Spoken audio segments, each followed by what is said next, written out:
जय तंत्र मंत्र केंद्र में मैं आप सबका हार्दिक स्वागत एवं अभिनंदन करता हूं। मेरे प्रिय भाई बहनों, माता दंतेश्वरी की छोटी बहन जिनकी मैं साधना आज आपको बताने जा रहा हूं यूट्यूब पर पहली बार, जिसके लिए आपको हमारा वीडियो अंत तक देखना पड़ेगा। यदि आपने हमारा चैनल अभी तक सब्सक्राइब नहीं किया है तो तुरंत लाल वाली बटन दबाओ और घंटी बजा दो। कोई शुल्क एवं चार्ज नहीं कटेगा। आप हमारे वीडियो को फेसबुक पर, व्हाट्सएप पर, ट्विटर अकाउंट के माध्यम से और इंस्टाग्राम पर अधिक से अधिक शेयर करें। लाइक और कमेंट करना भी आपका धर्म है। दुनिया में जिसका कोई नहीं, मैं उसका हूँ। अगर आपको अपनों ने धोखा दिया है, यदि आपको परायों ने धोखा दिया है, तो आप एक बार मुझे अवश्य आजमाएं।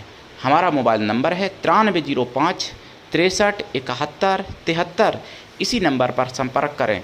हमसे बात करने का टाइम भारतीय टाइम के अनुसार दिन में दोपहर 12 बजे से 2 बजे के बीच का है।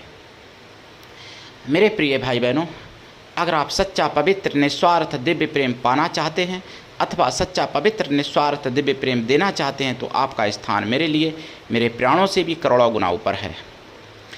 मैं राष्ट्रीय अध्यक्ष कृष्णा दल आप सबसे निवेदन करता हूं, यदि आप मानवतावादी हैं अथवा आप सनातनी हैं तो मुझसे ज़रूर जुड़ें। अगर आप में योग्यता हुई तो मैं आपको पदाधिकारी भी बनाऊंगा अपने संगठन कृष्णा दल में। ये कृष्णा दल हमारा आपका सबका एक परिवार है। मेरे प्रिय भाई बहनों, जो वैसे तो देखिए भुवनेश्वरी माता सबसे बड़ी शक्ति हैं देवी पुराण के अनुसार। सबसे बड़ी शक्ति भुवनेश्वरी माता हैं देवियों में, लेकिन दंतेश्वरी की छोटी बहन के रूप में भी भुवनेश्वरी माता स्थापित हैं, जिनको और भी नामों से जाना जाता है वहाँ पर। तो उनकी मैं साधना आपको बताऊंगा, लेकिन उससे पहले मैं कुछ ज़रूरी बातें आपको बता दूं। मैं वैसे किसी भी जाति और धर्म की, किसी भी मजहब रिलीजन की बुराई नहीं करता, लेकिन सच्चाई तो कहना ही चाहिए। ये तो सत्य है। 7 अप्रैल को 9 बजे शुरू होता है जनमत सुदर्शन चैनल पर। आप भी देख सकते हैं। 7 अप्रैल 2024 में जो 9 बजे जनमत शुरू हुआ था, मतलब जनमत सुदर्शन चैनल पर, उसमें देख लेना आप भी। क्या बताऊंगा कि आप लोग तो इतने भोले हो, आप लोग तो अपना हर जगह फ़ायदा देखते हो ना पैसे का। हिंदू लोगों से मैं कह रहा हूँ, आप लोग तो अपना फ़ायदा देखते हो पैसे का, कि जहाँ पैसा मिलेगा वहीं काम करूँगा। दूसरी तरफ पैसा नहीं देखा जाता है। वहाँ पर ये देखा जाता है कि हिंदू धर्म, सनातन धर्म कैसे ख़त्म हो, कैसे कमज़ोर पड़े, कैसे खंडित हो। उसी श्रृंखला में मुझे पता चली है एक गुजरात की खबर। समोसा वाली की दुकान, ये समोसा सभी लोग खाते हैं, लेकिन आपको नहीं पता, आपको समोसे में गाय का मांस भी खिलाया जाता। एक मुसलमान की दुकान देख लेना आप सुदर्शन चैनल पर जनमत में 9 बजे 7 अप्रैल 2024 के। समोसे की दुकान पर यानी कम दामों में, भाई समोसा का जो आलू का रेट होगा उसी हिसाब से तो पैसा लेंगे समोसा के, जिस हिसाब से भाई जो भी रेट समोसा का होगा, लेकिन उसमें आपको यानी हिंदुओं को गाय का मांस खिला रहे थे समोसा के अंदर भर के, और पकड़ा गया और उसकी रिपोर्ट आई और गाय का मांस निकला समोसे के अंदर, और उसके बाद में 6 मुस्लिम गिरफ्तार भी हुए। समझिए बात को। समोसे में आपसे पैसा तो समोसे का लिया जा रहा है, लेकिन उससे अधिक दामों की चीज़ भर के, यानी गाय का मांस भर के उसमें खिलाया जा रहा, कि आपका धर्म भ्रष्ट हो इसलिए। और आप लोग क्या सोचोगे कि पैसा मिलेगा तभी मैं भैया काम करूंगा, ऐसा कोई काम ऐसे नहीं करूंगा। लेकिन उधर पैसा उनकी जेब से जा रहा है, खर्चा ज़्यादा हो रहा है, मुनाफा उनको कम हो रही है, लेकिन आपका धर्म नष्ट करना उनका उद्देश्य है। कि और बड़े प्रेम से समोसा खाते हैं, भाईजान की दुकान के समोसे खा गए गाय का मांस, तो यही होगा। इसलिए अगर आपको खाना पीना है तो ऐसे लोगों के यहाँ खाएं जो सनातनी हों। ऐसे लोगों के यहाँ से कोई चीज़ खरीदें जो सनातनी हों, अगर आप बचना चाहते हो तो। और नहीं तो आपकी मर्जी भाई, आपके लिए तो गाय की कोई वैल्यू होगी ही नहीं, इसीलिए तो दूसरे धर्म, दूसरे मज़हब, रिलीजन के यहाँ खाते हो। तो ये तो खबर थी। और एक चीज़ मैं बता दूं आपको, सनातन के विरोध में हर कोई खड़ा हो जाता है। जो मैं यूट्यूब चैनल चलाता हूँ ना, तो यूट्यूब का मालिक जो है, यूट्यूबर जो होता है, वो भाई सनातन के विरोध ही में होगा, मैं यही कह सकता हूँ। क्योंकि हमने एक दवा बताई थी ब्लड कैंसर की, 3 महीने में ब्लड कैंसर ख़त्म होता है जड़ से, उस दवा से। जिस महापुरुष ने मुझे दवा बताई थी, उन्होंने कई लोगों के ब्लड कैंसर ख़त्म किए हैं उस दवा से। तो मैंने भी आप लोगों के भले के लिए डाल दी। तो उन्होंने किया यूट्यूब पर जो थे भाई, अब वो भाईजान हैं या ब्रदर हैं, क्या हैं, मैं उनको नहीं जानता भाई, यूट्यूब के मालिक, लेकिन हो सकता है ईसाई हों शायद। तो उन्होंने हमारी वो जो है सामग्री हटा दी सामग्री, और मेरे पास मैसेज भेजा, यूट्यूबर की तरफ से मैसेज आया मेरे पास। जबकि दुर्भाग्य है, मैं क्या बताऊं अनजान लोगों के लिए, हमारे सनातन धर्म में ऐसी औषधियाँ भी थीं और औषधियाँ आज भी हैं वो, लेकिन हर कोई तैयार नहीं कर पाता है कि आप मुर्दे के मुंह में रख दो और मुर्दा जीवित हो जाएगा। यानी मृत संजीवनी विद्या, मृत संजीवनी औषधि भी होती है और एक मृत संजीवनी विद्या भी होती है। कुछ दवाओं के मैं नाम जानता हूँ, जो उन दवाओं से आप मरे हुए व्यक्ति को भी जीवित कर सकते हैं। अब एलोपैथिक में तो कहीं ऐसा संभव ही नहीं है, होम्योपैथिक में भी संभव नहीं है, और आजकल आयुर्वेदिक में भी संभव नहीं रहा। क्यों नहीं रहा? कि आयुर्वेदिक जो पद्धतियाँ थीं वो लुप्त हो गई, नष्ट कर दी गई पहले। अब दोबारा से पुनः जागृत हो रही हैं आयुर्वेदिक इन्हीं पद्धतियाँ। तो अब वो कैसे जागृत हो पाएंगी भाई? उतनी वो चीज़ें नहीं रही ना, भाषा बदल दी गई। जब भाषा बदल दी गई तो बहुत सी औषधियों के नाम ही नहीं पहचान पाओगे। अब किसी औषधि का नाम, जैसे पहले अग्निवती था, अब उसको इस जमाने में नहीं जाने क्या कहते हैं। तो आप अग्निवती जानते ही नहीं हो तो कहाँ ढूंढोगे, कैसे ढूंढोगे? मान लो कोई भाषा, कोई औषधि नवमल्लिका है।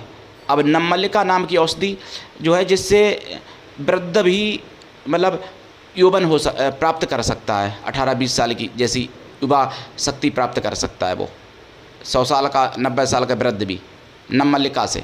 अब नवमल्लिका को इस ज़माने में ना जाने क्या कहते हैं। तो मैं जो नाम जानता हूँ, मैं तो पुराने नाम जानता हूँ ना औषधियों के। तो हमारे आयुर्वेदिक में मैं चैलेंज कर सकता हूँ, गारंटी दे सकता हूँ कि ऐसी कई दवाएं हैं, कई औषधियाँ हैं जिनसे व्यक्ति का ब्लड कैंसर ठीक हो सकता है, और कैंसर भी ठीक हो सकता है, और थायराइड भी जड़ से ठीक हो सकती है, शुगर भी जड़ से ठीक हो सकता है, लकवा की जड़ से ठीक हो सकता है, और यहाँ तक कि अगर जो संजीवनी बूटी मिल जाए तो उससे आदमी मरा हुआ भी जीवित हो सकता है। और विशल्यकरणी एक ऐसी औषधि होती है जिसको अगर किसी के हाथ या पैर कट गए हैं और नहीं है उसके हाथ पैर, उसके सीना पर वो औषधि रख दी जाए विशल्यकरणी, तो उसके हाथ पैर नए उग जाते हैं। लेकिन अब इस समय पहली बात तो औषधियाँ नहीं रहीं, दूसरी बात औषधियों के नाम बदल गए, भाषा बदल गई। तो अब कहाँ ढूंढेंगे हम? लेकिन ये गारंटी है, चैलेंज है मेरा, आयुर्वेदिक में बहुत कुछ है। अब यूट्यूबर तो भाई ईसाई ज्ञान होगा उसको, तो वो क्या जाने भाई। तो इसलिए मेरी सामग्री हटा दी ब्लड कैंसर की, मैंने जो बताई थी अपने चैनल पर। तो मैं तो हालांकि उनसे निवेदन ही कर रहा है कि भैया हम कोई बिना प्रमाणिक बात नहीं कहते हैं अपने चैनल पर। मैं चैनल पर जो भी बोलूँगा, मुझे ये लालच नहीं है कि मेरे व्यूज बढ़ें, मेरे पास तो अनेक रास्ते हैं परिचय बढ़ाने के। मैं तो कृष्णा दल अपना संगठन चलाता हूँ, और मैं कई संगठनों में राष्ट्रीय स्तर पर कार्य कर चुका हूँ। मैं एक अखाड़े का महामंडलेश्वर भी हूँ। तो मेरे पास तो ऐसा नहीं है कि भाई यूट्यूब से ही अगर व्यूज बढ़ेंगे तभी हमारी परिचय बढ़ेगी। और मैंने पैसा कमाने के लिए चैनल भी नहीं बनाया मेरे भाई, लेकिन फिर भी मैं बताना चाहूँगा कि मैं अपने चैनल पर बिना प्रमाण की कोई भी बात नहीं करता, और ना करूँगा कभी बिना प्रमाण की। जो भी मैं बात करूँगा अपने चैनल पर वो प्रमाणिक होगी, 100% सत्य होगी। अब आते हैं साधना पर। दंतेश्वरी माता की छोटी बहन भुवनेश्वरी माता, वैसे तो भुवनेश्वरी माता सबसे बड़ी शक्ति हैं, लेकिन दंतेश्वरी माता का के मंदिर में वहाँ पर छोटी बहन के रूप में स्थापित है। तो उनकी साधना देखिए, पूरब या उत्तर दिशा की तरफ मुख करके बैठें। और अगर दंतेवाड़ा में ही अगर दंतेश्वरी मंदिर में ये साधना करें तो बहुत अच्छी बात है, नहीं तो अपने घर पर भी कर सकते हैं। इससे आपको आरोग्यता, ऐश्वर्य, साम्राज्य सब कुछ प्राप्त हो सकता है और आपके सारे मनोरथ पूर्ण हो सकते हैं, क्योंकि भुवनेश्वरी माता सब कुछ देने में सक्षम है और सर्वरक्षकी हैं भुवनेश्वरी माता। क्योंकि और जितनी भी शक्तियाँ निकली हैं सब भुवनेश्वरी माता से ही निकली हैं देवी पुराण के अनुसार।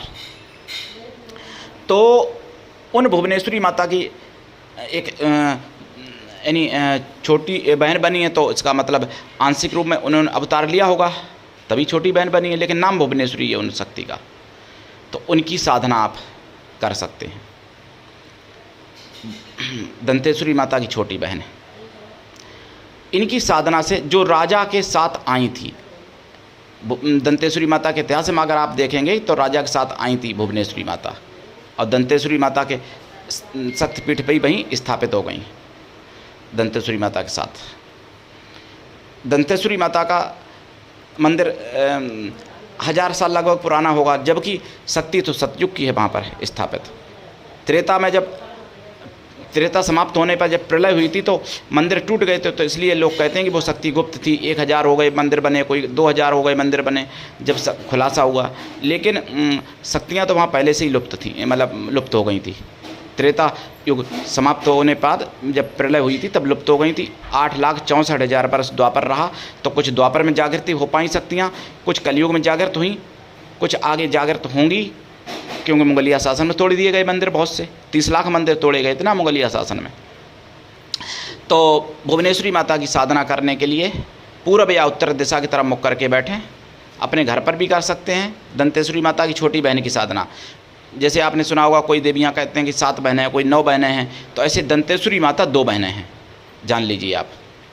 बड़ी दंतेश्वरी माता हैं और छोटी वहाँ पर भुवनेश्वरी माता हैं दंतेवाड़ा ज़िला में, मतलब दंतेवाड़ा में 72 जिला पड़ता है जो, तो ये छत्तीसगढ़ में जो पड़ता है, डंकिनी और शंकिनी नदी के संगम पर। इसमें आप लाल आसन बिछाएं अपना, और इसमें रुद्राक्ष की माला से या लाल चंदन की माला से जाप करेंगे इनका। जाप 1.25 लाख कम से कम करना ही चाहिए। जाप का 10 हवन, हवन का 10 तर्पण, तर्पण का 10 मार्जन, मार्जन का 10 ब्राह्मण पवित्र पतिव्रता सुहासिनी स्त्रियों को भोजन करा दें, या फिर ब्राह्मण पवित्र कन्याओं को भोजन करा दें। कन्या या स्त्रियों को भोजन आप कराएं तो वो किसी भी जाति वर्ण की हो सकती हैं, लेकिन वो मन से तन से पवित्र हों और शुद्ध शाकाहारी हों। साधना काल में घी का दीपक जलाएंगे आप, और भूमि सहन करें, शुद्ध शाकाहारी रहें, एक टाइम भोजन करें। और साधना सात्विकी है। इनका मंत्र भी भुवनेश्वरी माता कई मंत्र है, लेकिन कुछ भिन्न है, कुछ अलग मंत्र है। जैसे जो भुवनेश्वरी माता का आपने मंत्र सुना होगा अभी तक, वो मंत्र नहीं है इनका, इनका मंत्र दूसरा है। दंतेश्वरी की जो छोटी बहन है भुवनेश्वरी माता, तो इनका मंत्र भुवनेश्वरी के मंत्र से थोड़ा सा भिन्न है। इनके कई एक मंत्र हैं, तो दीक्षा लेके साधना कर सकते हैं। भोग में आप जो है खोया की मिठाई का प्रसाद रखेंगे या पंचमेवा रखेंगे। प्रसाद आप परिवार में बांटें, खुद भी खाएं। इससे आपकी परम रक्षा होती है, सभी प्रकार से रक्षा होती है, ऐसा है। और हमारे मंत्रों में वो ताकत है कि जो औषधियों से भी काम नहीं होते वो मंत्रों से हो सकते हैं, जिसके प्रमाण स्वरूप मार्कंडेय ऋषि अमर हुए, और कई हमारे ऋषि मुनि अमर हैं। अब देखिए यूट्यूब पर तो नहीं जानेगा कि कोई अमर है, क्योंकि कहेंगे कि दिखाओ कहाँ, अब उनको तो कोई दिखा नहीं पाएगा। लेकिन क्योंकि भाई और वो बिना देखे मानते नहीं हैं, क्योंकि नास्तिक लोग बिना देखे मानते नहीं हैं आज के समय में, उनको सनातन का ज्ञान नहीं है। सनातन धर्म में कई एक ऐसे देवी देवता हैं जो जिन्होंने माता के गर्भ से जन्म लिया और अमर हैं, जैसे हनुमान जी, जैसे गुरु गोरखनाथ, जैसे परशुराम भगवान, और यहाँ तक कि रावण के भाई विभीषण भी अमर हैं, तो मार्कंडेय ऋषि अमर हैं। तो हमारे सनातन धर्म में सब कुछ संभव है, कुछ भी असंभव नहीं है, सब कुछ हो सकता है। और मैं चैलेंज करता हूँ कि जिसको लगती है कि ये बात गलत है, झूठ है, तो वो हमसे कॉल पर संपर्क करे और मैं विधि बताऊँगा और उस विधि से कार्य करे, और वो उसका प्रमाण देख सकता है आँखों से, चाहे यूट्यूब पर ही क्यों ना हो। हमसे संपर्क करे हमारे फ़ोन पर, और मैं बताऊंगा और मैं प्रमाण करके दिखाऊंगा वो चीज़। मेरे प्रिय भाई बहनों, उठाइए लाभ, दीक्षा लेके साधना करिए। आज के लिए इतना ही, धन्यवाद। जय श्री राम, जय भुवनेश्वरी माता की, वंदे मातरम, जय सनातन, जय हिंदू राष्ट्र।